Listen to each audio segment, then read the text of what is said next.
In this lecture, we are going to cover a lot of theories, as I have earlier told you.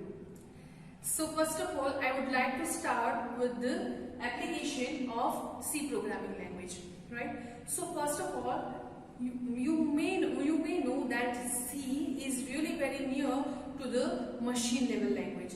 It is basically the bridge between the higher level language and machine level language, and that's why you can get maximum speed with using C programming language in your programs, right? So C is basically used to make many system softwares. I have already covered the part of system softwares, which is basically used to support the system. So what were the examples of system software? As you can see, some of them is already mentioned in this list, that operating system, assemblers, compilers, etc. right? So C programming language can also be used to make a compiler, a language compiler, because now you know that compiler is nothing but the kind of code which is executed and it will find the errors, list the errors. So I have defined some rules that suppose I am compiling C programming language, then at the end of each statement there must have a semicolon. If I am writing integer like int, then all of this character must be in small letters. Suppose I am using variable a and b in my program, then this variables must be declared as integer, float or any other data type at the beginning of this program. I cannot use main function twice in my program. So these are the rules. You can define your own rules, and based on this rule you can create a compiler, a language compiler. This is the separate subject you are going to study in your 7th semester, that is compiler design. C programming can be used for that. Similarly, you can use it for assembler also. You can make your own operating system, because you know operating system is nothing but a whole complex set of rules for the entire system. Text editors like notepads, then embedded systems, right? In the print spoolers and other utilities. So C language can be used in at many places, right? Now, then after, what I am going to cover? I am going to cover the structure of C program. Basically, these topics come before we are implementing any program. But I have just hold on this topic because I have delayed this topic, because before executing any program, you cannot understand this entire structure, right? Before understanding any practicals, this is not possible. That's why I have delayed this. Now you can understand this, right? So for that, if someone is asking you to draw the structure of C program, you have to draw something like this. But now let me explain how exactly this terms are. So here you can see a code. You can see the for loop over here. Don't worry that if you don't know for loop, because we don't mind it right now, right? I am just observing the terms. First, as you can see, I have used multi-line comments. And I have already shown you in previous program that what exactly the use of comment. At that time, I have told you that if you quit your job and some other programmer come at your place and he or she may not know that which program are you doing and what are the terms you are using, what is the logic. You don't want to implement the code, but you want to tell someone that yes, this code is for this purpose. So similarly, whenever you are starting any program, you can write something about that program.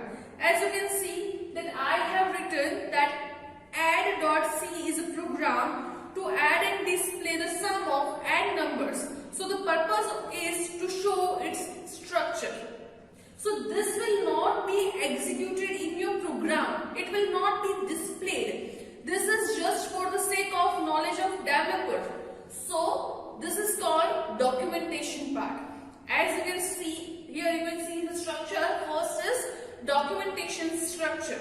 So this is for the sake of documentation. Then after, you can use hash include stdio.h. When we were doing this program, I have told you why we are including the standard input-output header file.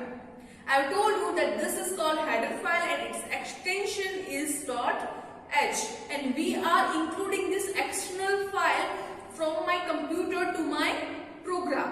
Why it was needed? It was needed because whenever my compiler will encounter the word printf, it will not know the definition of this word. My computer may not know that what exactly this printf is doing. So at that time, it will search for this definition in the header file. If it found that, then it will execute accordingly.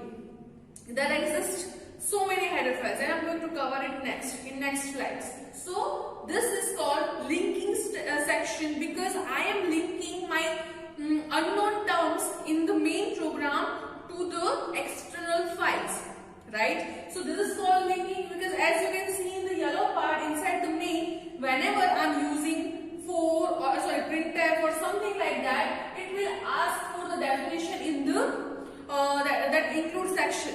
So that is called linking, right? The next session, you can see the linking over here. The next session is the definition section.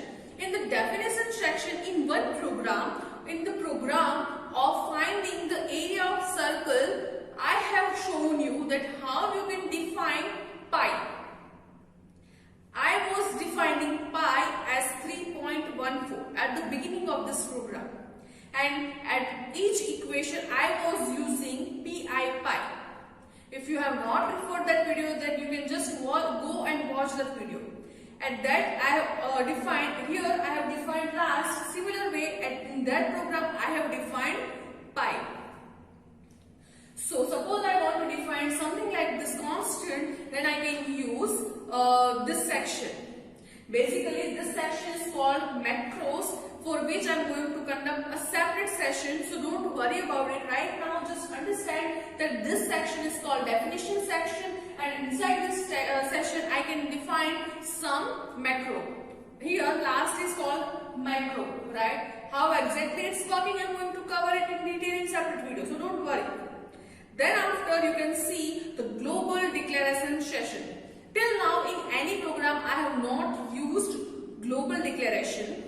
I have just used declaration inside main, like int a, int b, int sum, int add, int sub, etc. But here suppose you want one variable to be accessed by the entire program, then you can declare it outside main also, right? And there are some rules if you want to declare it outside as well as one new variable inside. That is called static and dynamic scoping. That will be covered when we are covering the functions.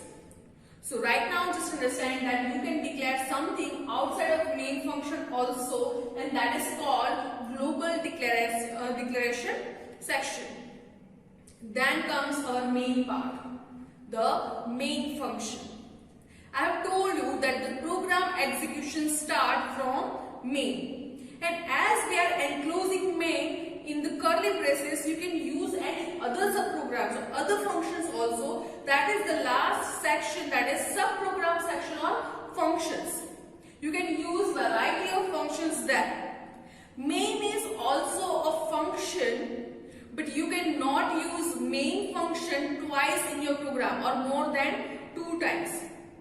Twice or more than 2 times. Main function should be unique.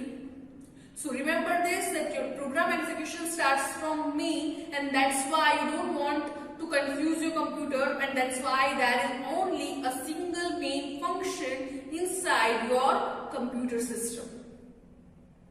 And inside the main there is basically 2 sections, declaration part and execution part.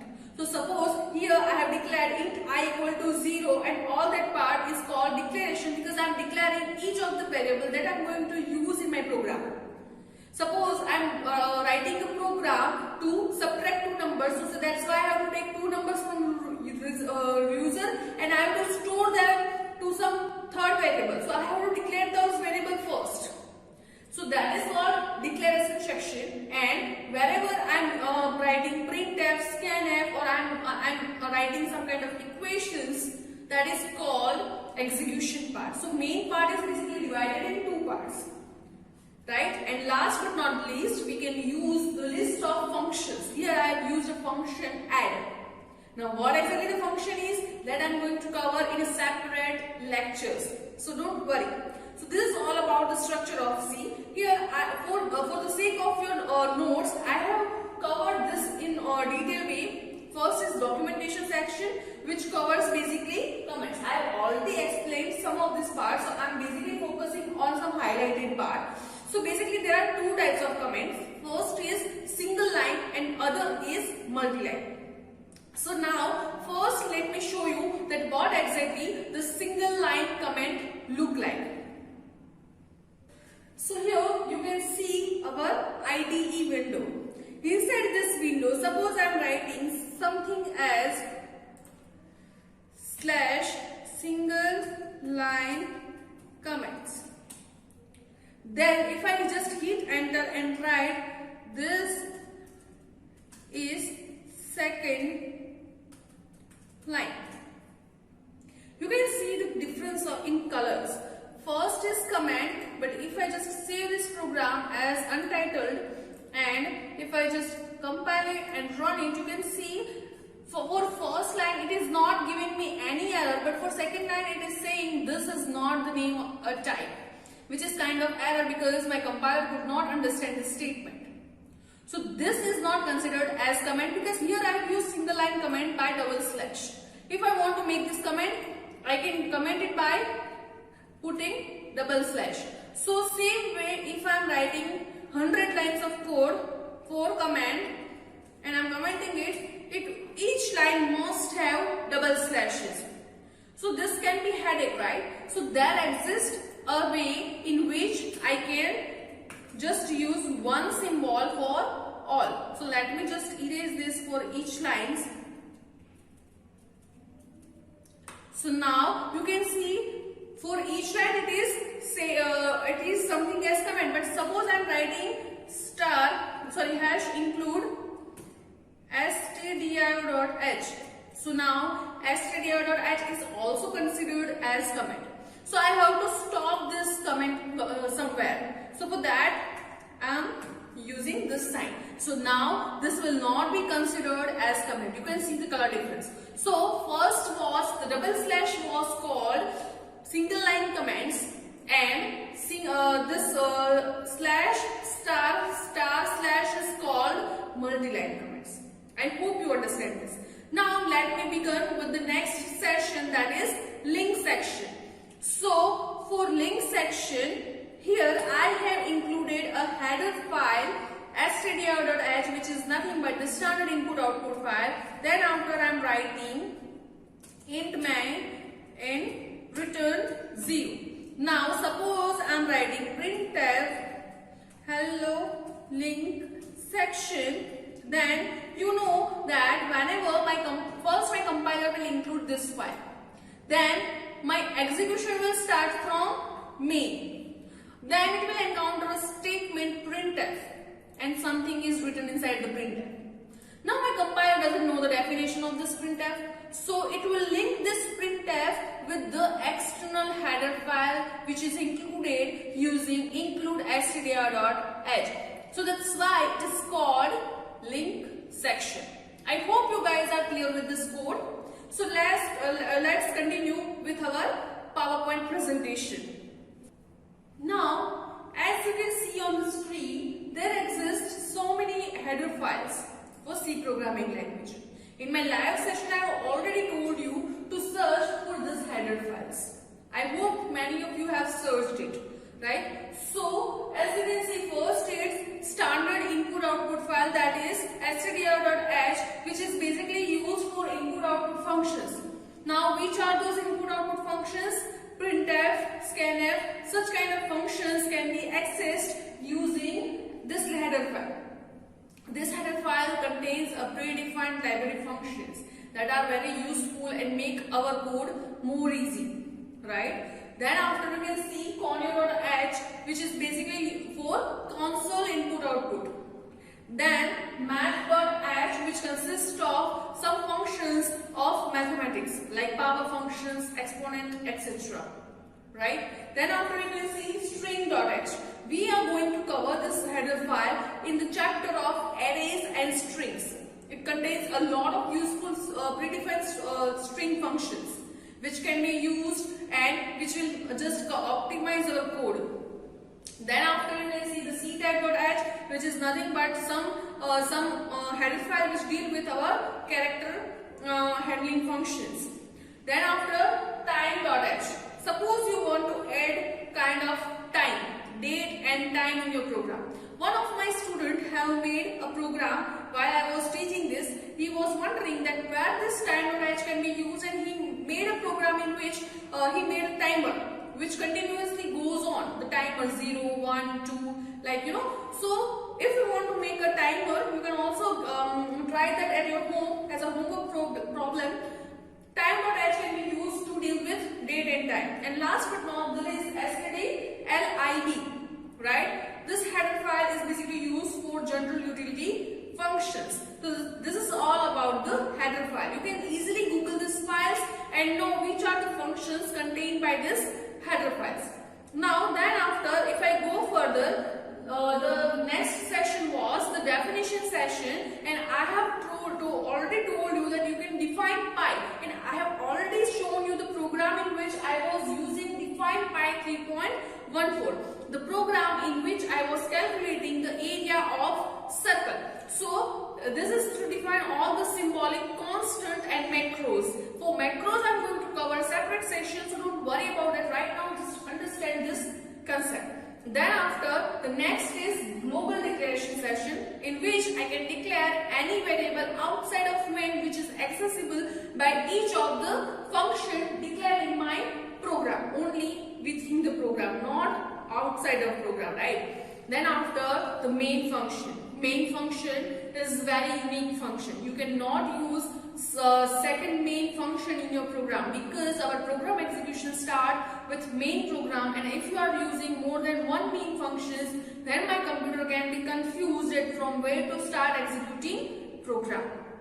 As I have already covered, that main function consists of two parts, declaration part and execution part. You can see the notes for that thing over here, right? Then after, subprogram section. In subprogram section, you can make your own functions like main, right? Main is predefined function, but like main, you can make something as add, sub, power, and there are so many functions. Then we are going to make our own functions in the chapter of functions.